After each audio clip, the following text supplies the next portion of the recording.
It's not every day that we hear the voices of angels. I suspect we're far more accustomed to hear the blare of a horn when we go too slow or turn too quickly.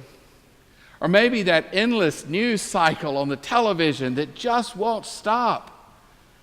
Or maybe the sound of the car turning off the ignition, delivering that last Amazon Prime gift this morning.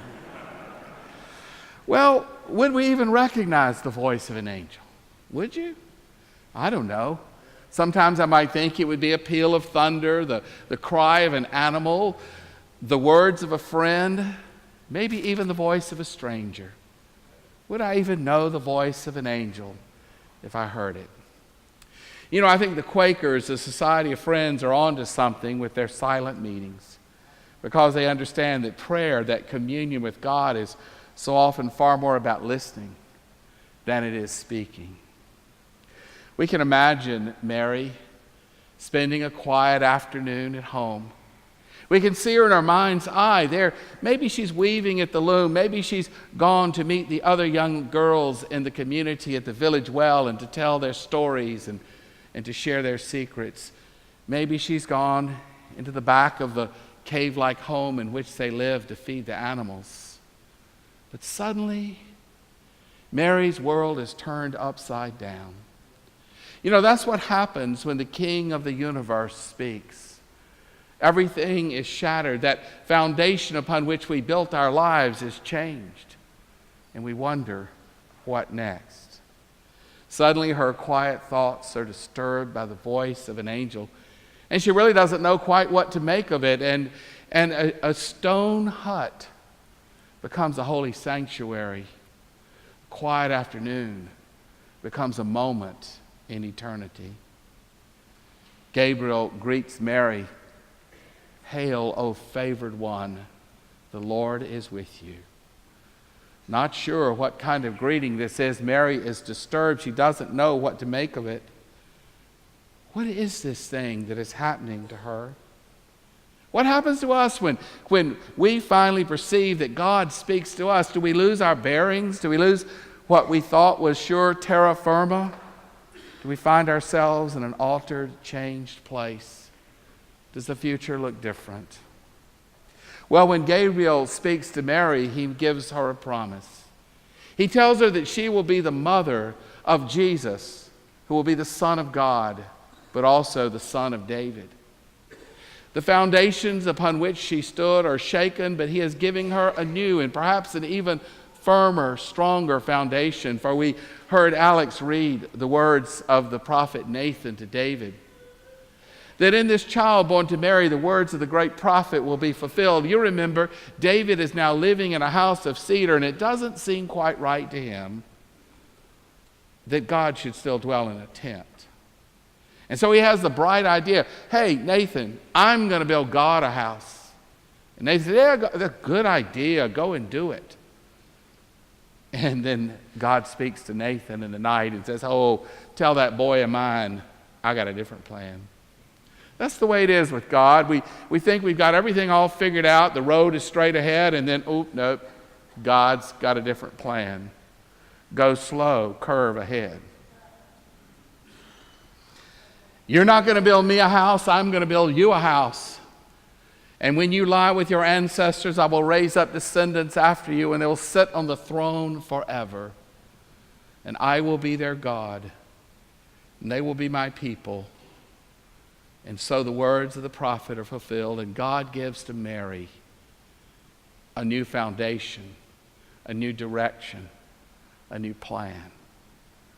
But we know the story. We know it wasn't easy for Mary. We know the scorn that she could have experienced. We know the ridicule. Here, a girl who not yet gone to live with her betrothed Joseph, pregnant with a child. She could have even been stoned in the front of her parents' home. The way was not easy. Surely she must have wondered, how can this be? But with God, all things are possible. What seems so impossible to us in this world in which we live, there are always fresh possibilities from God. I love the poem of William Butler Yeats. I feel he captures something of what Mary must have felt when the promise came to her and when that child was born. His poem, Mother of God. What is this flesh I purchase with my pains? This fallen star my milk sustains. This love that bids my heart's blood still, or strikes a sudden chill in my bones and bids my hair stand up. Have you ever had a sudden chill? Has your hair ever stood up at some kind of divine, holy encounter? Well, maybe not.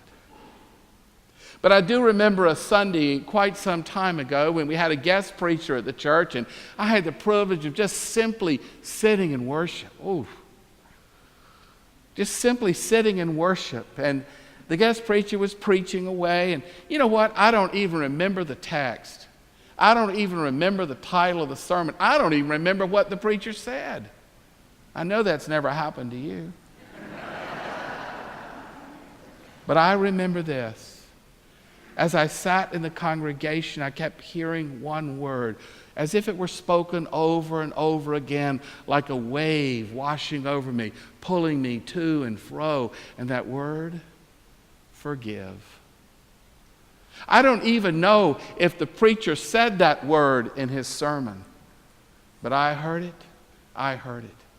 Oh, my hair didn't literally stand up, what little bit there is, and nor did I have an actual physical chill, but I knew in the tug and the pull and the power and the force of that word that God was speaking to me to forgive. Forgive what, I thought. And then I remembered a grudge that I had nursed, nourished, kept, hidden away in my heart. And it was time to let it go. For God had a new path for me. God speaks if we only take time to listen. God spoke to Mary a wonderful song, a beautiful message, a message that would transform the world, because this child born to Mary would be both the Son of God and the Son of David. It would be for the whole universe that divine human encounter, that bringing together a broken, fallen earth back to its beloved Creator. He would be a repairer of the breach, a healer of the wounds, a maker of peace, a divine Savior of the world. And Mary would spend her whole life witnessing all these things. It would not be easy to be a witness of what God is doing in the world. Oh no.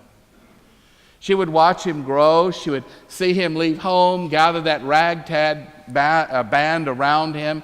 She would see the public religious leaders ridicule him. She would see people try to drive him off a cliff. She would see people scorn him, speak badly of him, and even the neighbors, when he came to his hometown, would say, you know, that boy of Mary and Joseph, he's a crazy one.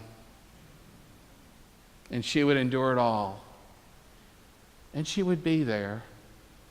She would be there when he was arrested and tried and beaten and then hung on a cross. And if she could have, she would have done the dying for him as we would for any one of our children. But she could not, and we cannot. She could only endure the pain in her heart and pray to God that something would come out of this pain. But isn't that the way forgiveness is? There's always something of a crucifixion. And it's the one who forgives that bears something of the death within one's own self. The one who forgives, you might say, is the one who is crucified. But out of that pain and anguish, and the power of the resurrection, comes a life to reconcile heaven and earth. It was so long ago in the 11th century that Anselm of Canterbury said, Cur Deus homo, why the God-man? Because only one who is from God, who is of God, who is God, who can unite with a fallen, sinful humanity, can bridge the gap, can draw us back to the holy. This Christmas Eve, ponder the mysteries. Ponder the mystery made known in Jesus, that he is truly the Son of God and the Son of David, the one who brings us back into that right relationship with God, who straightens the rough places, who brings down the mountains, lifts up the valleys of our lives.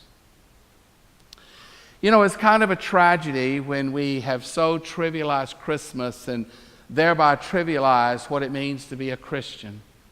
We think it's just sort of, adding a little more zest and spice to your life, like adding a package of seasoning to soup. Or, it's going to make life easy for you. Hey, don't worry about it. You're a Christian. Everything's going to be fine. Wrong. Look at Jesus. It's about far more than just happy thoughts. It's about far more than just having a positive attitude. It's about entering into a relationship with this one who is the center of the universe, this one who is both divine and human, in whom we see God, but we also see our most true selves.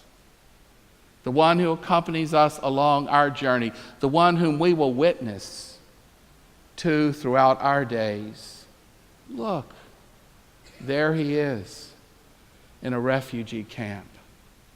Look, there he is in a home where violence has broken out. There he is with the soldiers serving around the world. There he is in your heart, in my heart, and in the life of this church. So I invite you to listen. To listen to the unfolding mystery made known in Jesus. And when you are grasped by that mystery, then live your life and its power.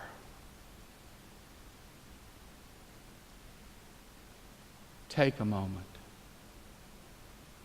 Listen. He is here.